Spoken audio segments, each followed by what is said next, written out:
Misalnya di Yunani itu orang kalau bilang Tuhan itu akal, makanya bilang logos. Log itu logos. Tuhan itu arot. Niki rungokno aja sampai salah, nak salah kafir sampean. Tuhan itu arot, Tuhan itu sifat. Jadi Tuhan itu tidak ada zatnya. Kemudian logos ini nempel di Yesus kata orang Kristen. Sehingga logos. Logika akal. Makanya kalau orang filsafat darani Tuhan itu akal 1, akal 2, akal 3, akal. Makanya disebut logi, ideologi, log.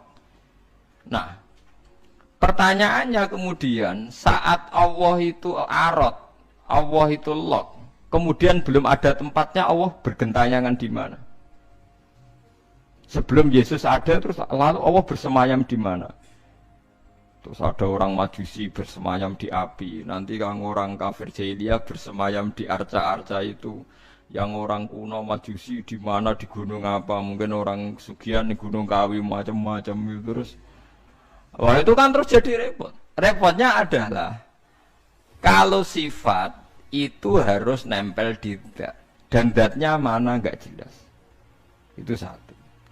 Nomor dua, sifat itu sama mausuf itu mesti dulu mausufnya. Nah, makanya kata ahli ilmu kalam, jangan pernah kamu mengatakan Tuhan itu sifat. Kalau Tuhan sifat nanti butuh nembel nopo. Enggak. Makanya terus kita diajari walillahil asmaul husna. Allah itu zat. Kemudian pada zat ini ada asmaul husna. Jadi mulai dulu Allah itu Al-Qayyum, zat yang berdiri sendiri. Nah, ini pentingnya ngaji. Mana wong alim mesti wali. Ana wong alim ora wali, goblok-gobloke wong alim. Mergo seneng dhuwit iku.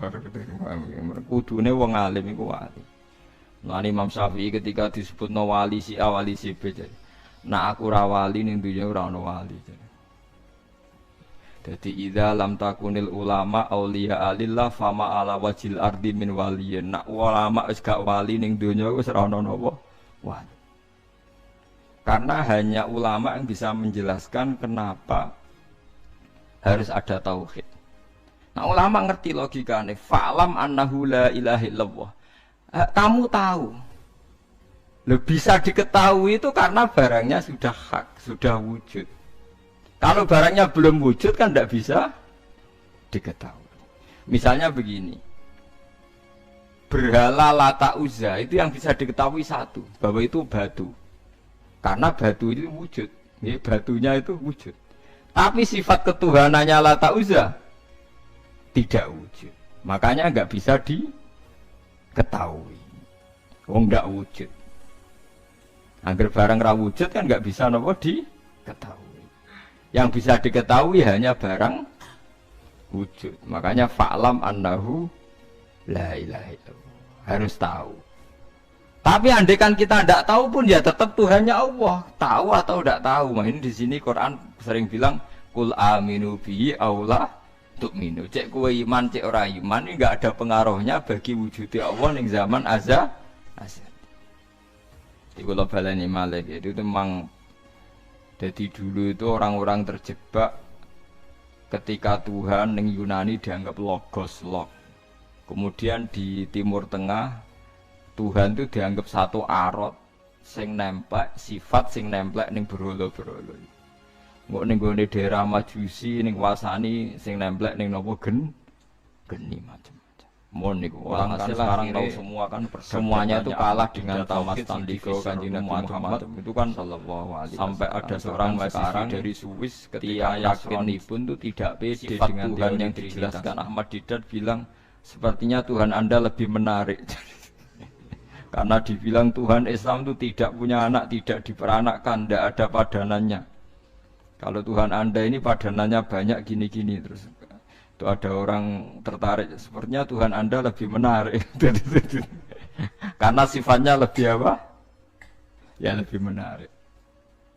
Terus tadi maknanya walat itu kalau menurut ilmu kalam itu dua. Walat itu anak fisik, anak gen. Atau walat maknanya tawalut, konsekuensi dari satu hal. Tapi tidak karena diciptakan. Itu tadi misalnya HP dan pulpen ini benturan itu menimbulkan suara. Suara ini diciptakan HP apa suara itu udah ada yang menciptakan? Yuna ilmu kalam dibakas. Nak kamu bilang diciptakan HP, HP-nya sendiri tidak merasa menciptakan. Batu sama batu benturan, terus ada suara. Kamu bilang diciptakan siapa? Diciptakan batu. Batunya takoi, kamu yang menciptakan suara itu. Enggak, saya tidak punya akal loh. Paham? Nah, lalu yang menciptakan suara itu siapa? Suara itu udah ada.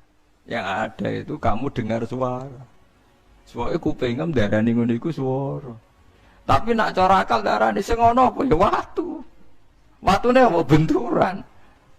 Iki cara ilmu kalam. Lah suarane piye kupingku suara. Ya sudah begitu aja dah.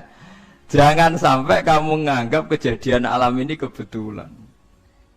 Itu gue yang melukai tauhid. Semua alam raya ini diciptakan secara sengaja dengan irodah oleh Allah Subhanahu wa Ta'ala.